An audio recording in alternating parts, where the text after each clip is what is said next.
We begin worship by centering in God, our life source. After a chime sounds, we invite you into the presence of God. Spend a few moments in silent reflection.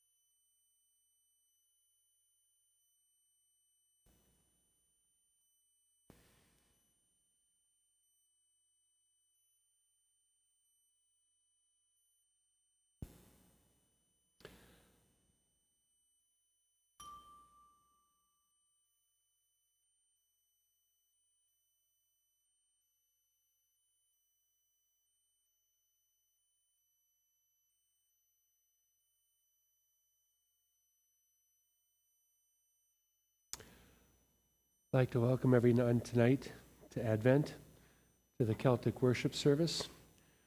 We gather at this evening. A welcome again to an online crowd. We're going live stream with this. We have some people here in person. We take this time as an intentional invitation into quiet, into some solitude. And every time we do this, we have a theme for the evening. And this evening is solitude. Winter is the time of repose, of nature's restoration and renewal. This season strengthens the parts of creation that experience long hours of darkness. It allows for a quiet resting of both vegetation and creatures. What is quite amazing is that trees are already budding in wintertime, holding a secret of hope. If you look closely at these terminal buds on branches, you'll see their tight protection of life. These buds will quickly leaf or flower with warm sun and spring rain. Celtic Christians sought regularity and rhythm, progress and balance. Through the rhythm of the seasons, they could witness God who creates. Tonight, we listen for the voice of God in the solitude that winter can provide. Throughout this time of worship, there will be pauses. They may be filled with song, musical tones, or just pure silence. Use these moments as a time to pray, reflect, or just sit in the silence, inviting God to join you. So now let us prepare for our worship and for silence. We will light a light in the name of the Maker, the Creator of the pale moon, who lit the world and gave us the light of life.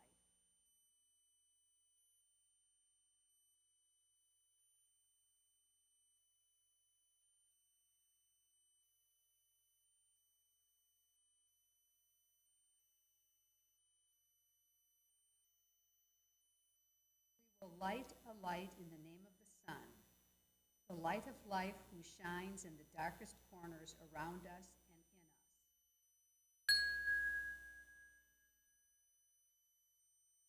We will light a light in the name of the Spirit, the fire of love who warms our hearts and lives. Softly gaze upon these lights. Let them be for us light upon our path. Let them be for us light for our inner life. Let them be for us the light of Christ in the world.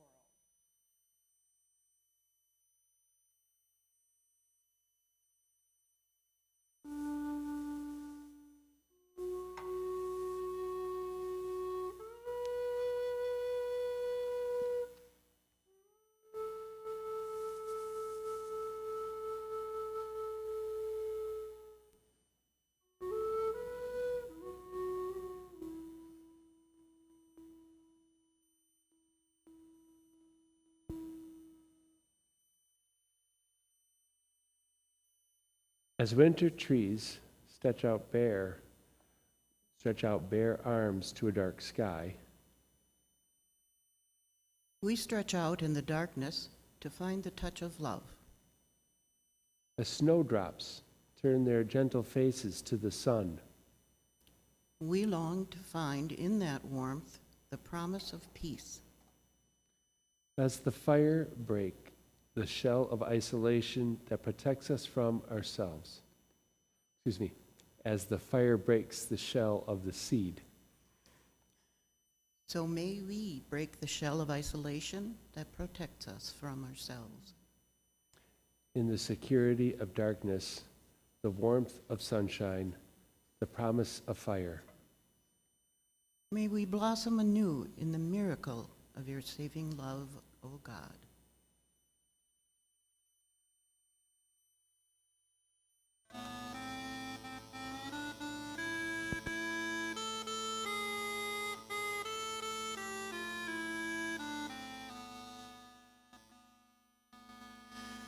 Our darkness is never darkness in your sight. The deepest night is clear as the daylight. Our darkness is never darkness in your sight. The deepest night is clear as the daylight. Our darkness is never darkness in your sight. The deepest night is clear as the daylight.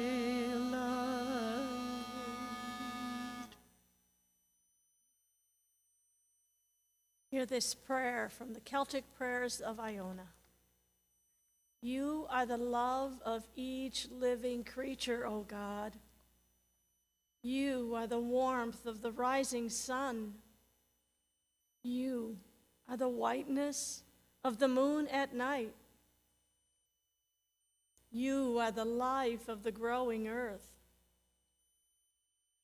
You are the strength of the waves of the sea. Speak to me this night, O God. Speak to me your truth. Dwell with me this night, O God. Dwell with me in love. Amen.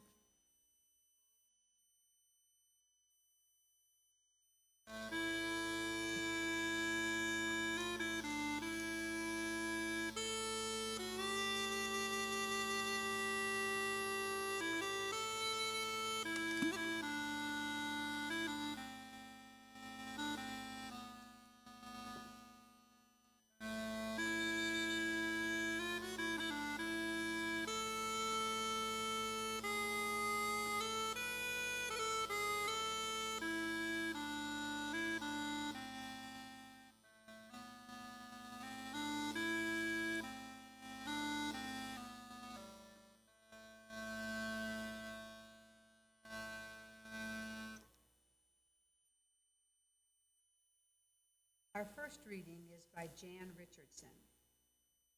Maker God, you created seasons for a purpose.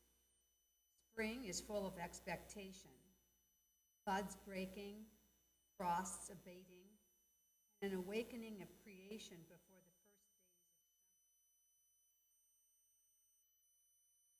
days. Now the sun gives warmth and comfort to our lives, reviving aching joints, bringing color, new life, and crops to fruiting.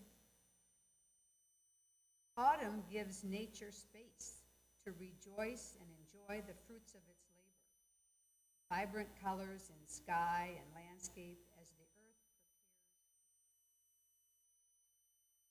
prepares. Then winter, cold and bare as nature takes respite, slows and sleeps until the time is right. An endless cycle, and yet a perfect model. We need winter in our lives. A time of rest, a time to stand still, a time to reacquaint ourselves with the faith in which we live. It is only then that we can draw strength from the one in whom we are rooted, take time to grow, and rise through the darkness. The warm glow of your springtime, to blossom and flourish, Bring color and vitality into this world, garden. Thank you, our God, for the seasons of our lives.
Our second reading is titled Winter Blessing.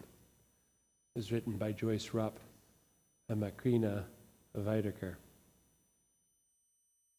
Blessed are you, winter, dark season of waiting. You affirm the dark seasons of our lives, forecasting the weather of waiting in hope. Blessed are you, winter, who faithfully guard a life unseen, calling those who listen deeply to discover winter rest. Blessed are you, winter, frozen and cold on the outside. Within your nurturing silence, you warmly welcome all that longs for renewal. Blessed are you, winter. Your bleak, barren trees preach wordless sermons about emptiness and solitude. Blessed are you, winter. You teach us valuable lesson about waiting in darkness with hope and trust. Blessed are you, winter, season of blood-red sunsets and star-filled long dark nights. Faithfully you pour out your beauty. Blessed are you, winter, when your tiny snowflakes flurry through the air. You awaken our sleeping souls. Blessed are you, winter, with your wild and varied moods, so intent on being yourself, you refuse to be a people-pleaser. Blessed are you, winter, when ice storms crush our hearts and homes. You call forth the good in us as we rush to help one another. Blessed are you, winter. Your inconsistent moods often challenge spring's arrival, yet how gracefully you step aside when her time has come.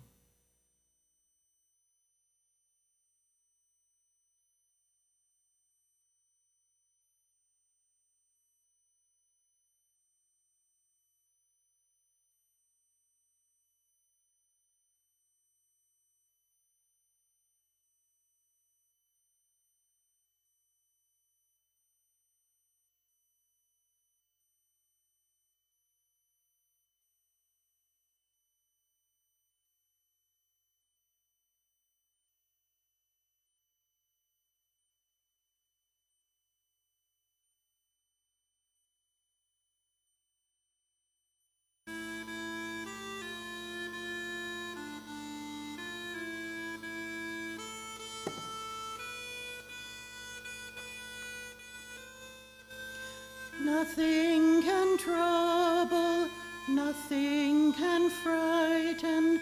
Those who seek God shall never go wanting. Nothing can trouble, nothing can frighten. Those who seek God shall go wanting. Nothing can trouble, nothing can frighten. Go see God shall never go wanting. Nothing can trouble, nothing can frighten. God alone fills us.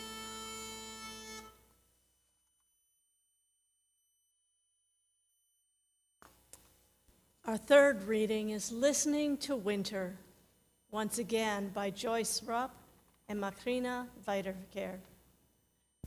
The trees have shed their colorful robes. Winter is raging through the dark, empty branches, and I am listening.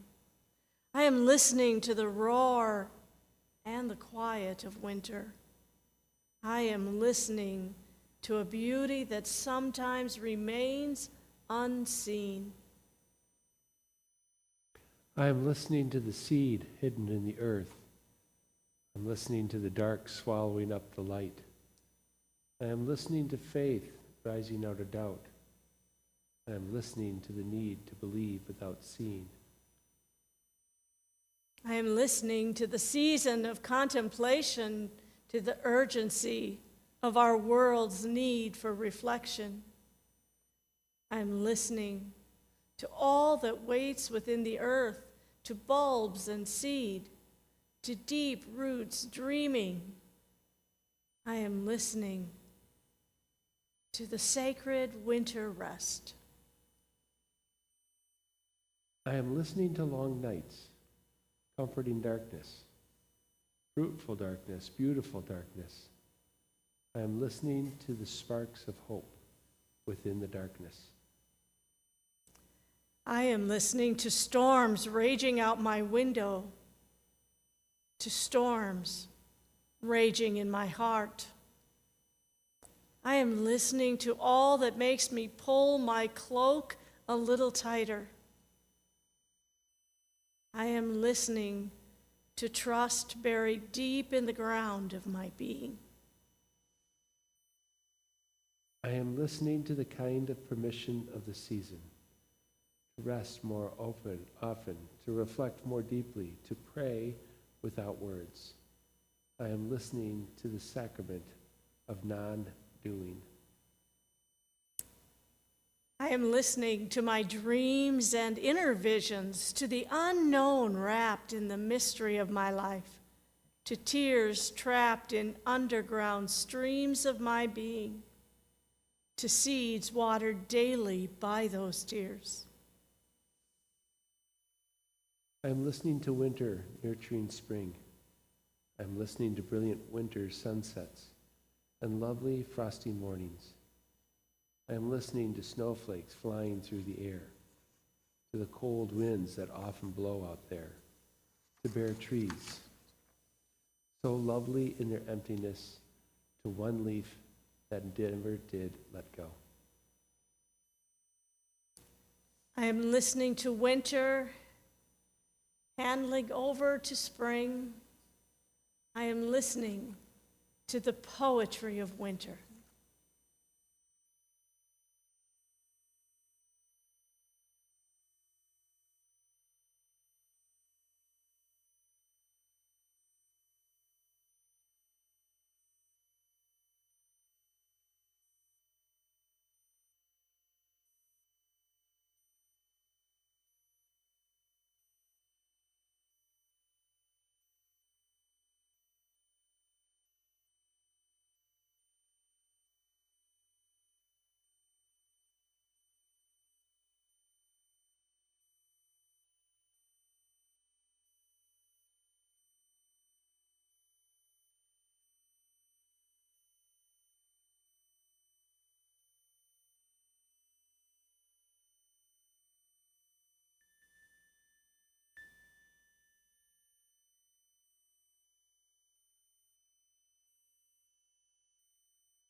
Our fourth reading is entitled Winter's Cloak by Joyce Ruff. This year, I do not want the dark to leave me. I need its wrap of silent stillness, its cloak of long-lasting embrace. Too much light has pulled me away from the chamber of reflection. Let the dawns come late. Let the sunsets arrive early. Let the evenings extend themselves while I lean into the abyss of my being. Let me lie in the cave of my soul, for too much light blinds me, steals the source of revelation. Let me seek solace in the empty places of winter's passage, those vast dark nights that never fail to shelter me.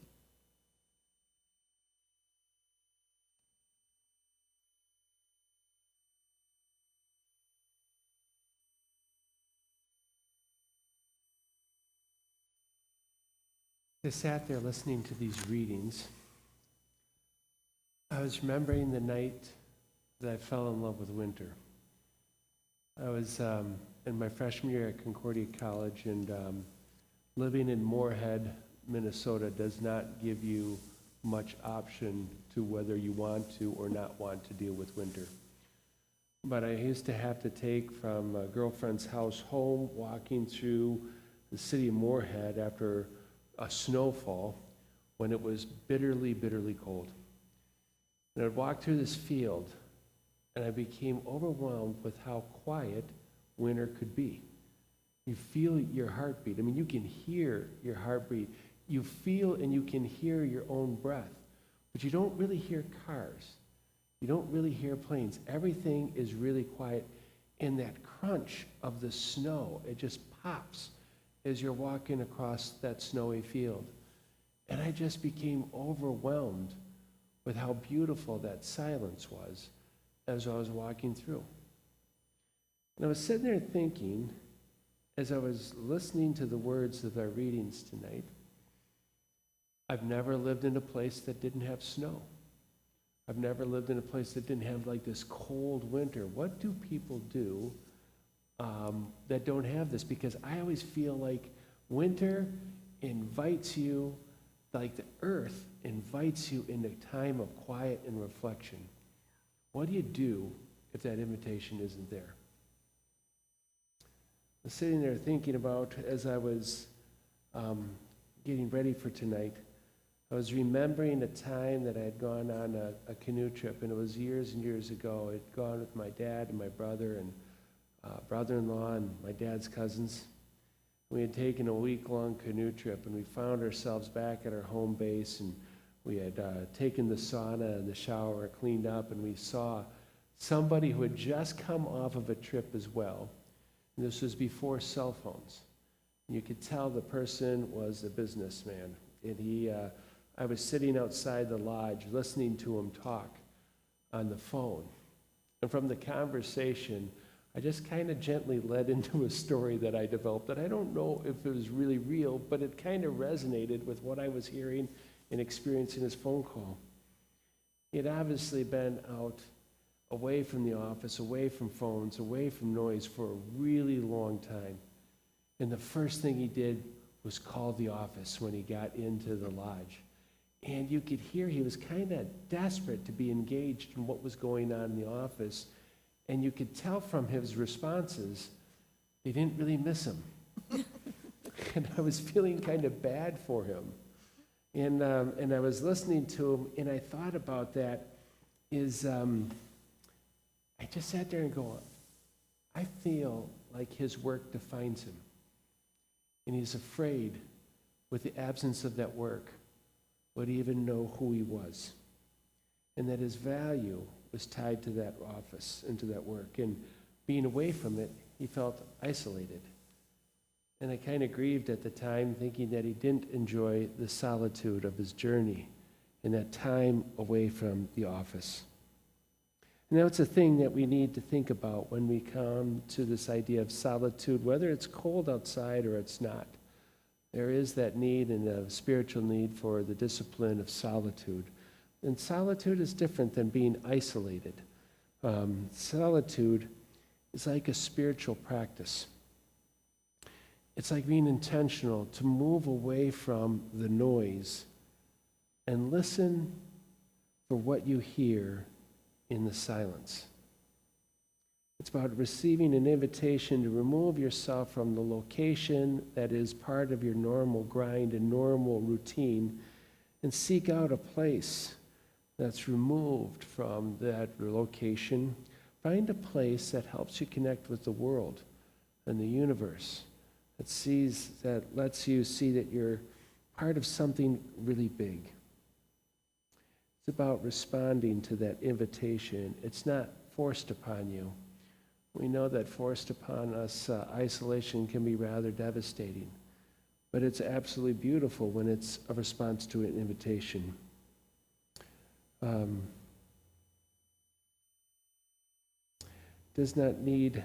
other thing we need to think about, and this is part of the reason that I really love the Celtic worship service, and I really love the routine of it, is that this time for solitude, you don't have to go on a long canoe ride for that. You don't need to have a whole season to take that moment.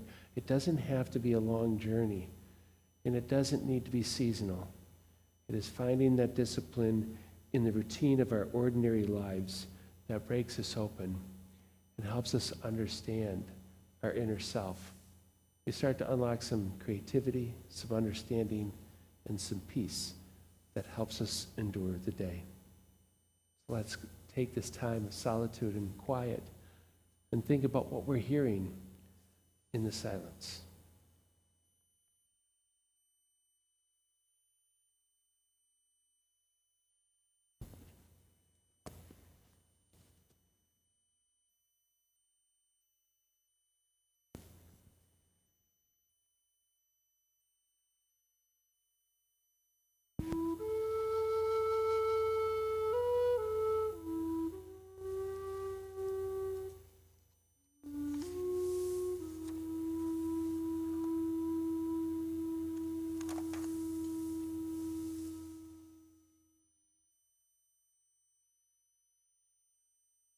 As we spend some time now in meditation, let's listen. Listen for God's voice. Listen. Shh. Listen. Breathe in the quiet. It's all around you and within you.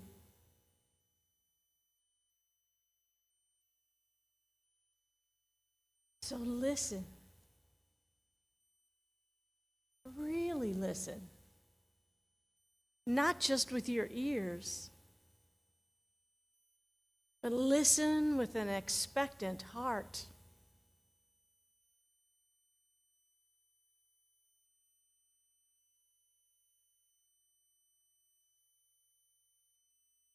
God calls. Can you hear me in the sounds of silence? I'm here, right here, just as I was in the beginning, and I shall be forevermore.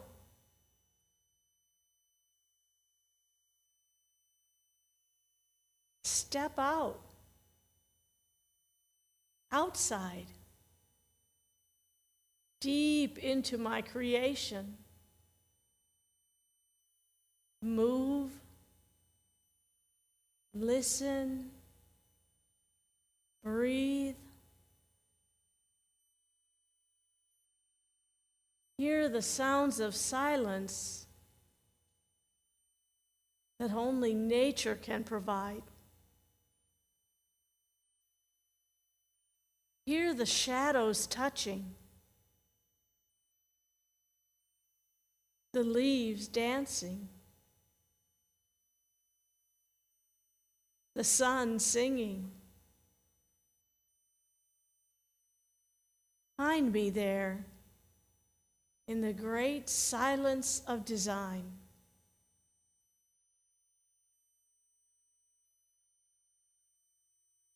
Search that silence until the voice of fear fades and the mocking taunt of shame evaporates. Come deeper into the silence.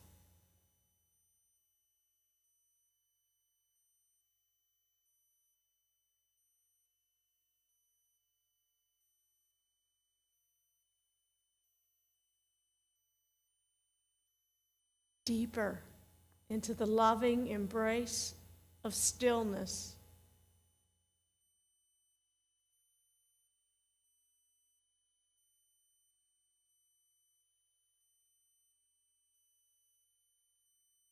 Can you hear me here in the quiet place?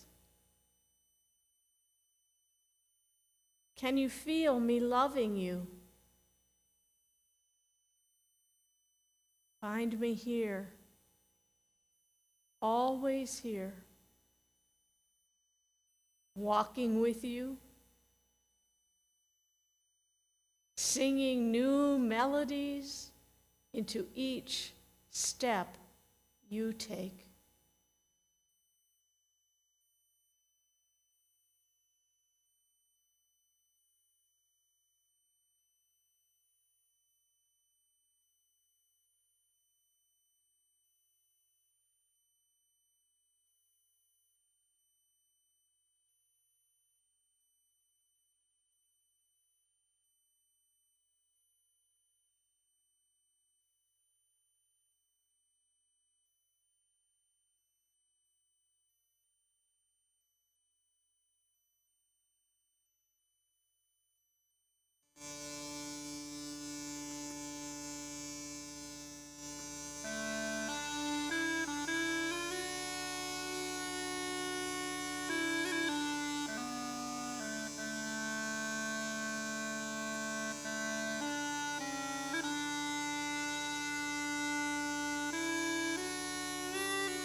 God's life within,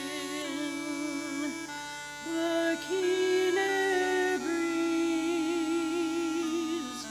God's beauty paints the crimson dawn and clothes each branch with glittering wreaths.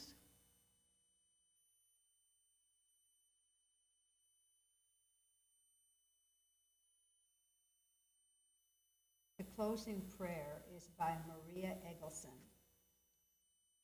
Christ, you come to me not in the wind and storm, not in the earthquake and fire, but in the sound of sheer silence. You come in a breath of calm that stills the sea and calls to my heart. Be not afraid. Peace be still. Come walk on the water. Follow me across the waves. No noise is too loud, no task too impossible, no pain too unbearable when I hold your hand, and enter the silence of your presence. Then peace will be the pathway for my feet.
Hear these words of blessing.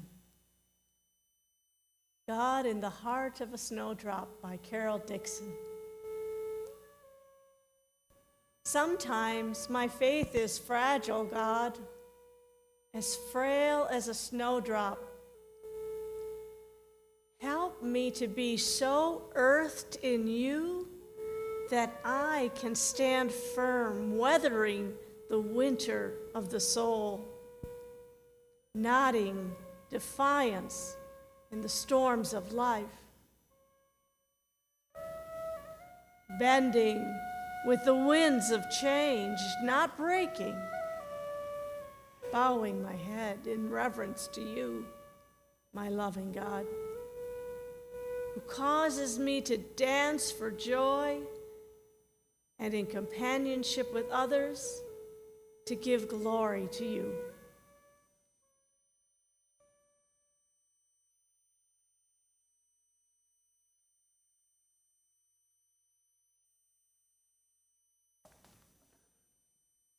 Our time of community solitude is coming to an end. We will leave this time and go back home and re-engage the world. We're going to do it as dismissal, and after these words, Dick will continue to play. I invite you to rest in the music and then depart in peace. But before you do, may the arm of God be about you, the way of Christ guide you, the strength of the Spirit support you, the holy God encircle you and keep you safe, the mighty God defend you from all dangers, and the loving God give you peace. God above us, God beside us, God beneath us, the beginning, the end, and the everlasting one. Go forth in peace.